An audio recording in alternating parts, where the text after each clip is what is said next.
En Ukraine, des vagues d'explosions ont secoué des villes du pays. La Russie a lancé 18 missiles et les sirènes d'alerte aérienne ont retenti dans la majeure partie de l'Ukraine, aux alentours de 3 heures du matin. La défense aérienne ukrainienne affirme avoir abattu 15 des 18 missiles. Le carrefour ferroviaire de Pavlorad, dans l'est de l'Ukraine, a été touché lors de la deuxième vague de frappes de missiles en 3 jours. 2 personnes ont été tuées et 34 blessées. D'énormes incendies se sont déclarés et des dizaines de bâtiments ont été endommagés. Le ministère russe de la Défense a déclaré que les attaques visaient les installations militaro-industrielles de l'Ukraine.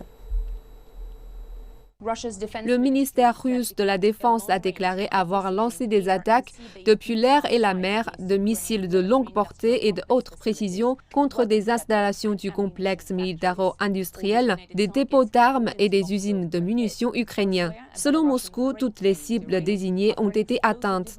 Par ailleurs, un train de marchandises bélarusse a dérayé après qu'un engin explosif a explosé sur les voies ferrées dans la région de Bryansk, frontalière de l'Ukraine. Le gouverneur local a déclaré qu'il n'y avait pas de victimes. Les autorités se sont engagées à rétablir les liaisons ferroviaires d'ici mardi matin.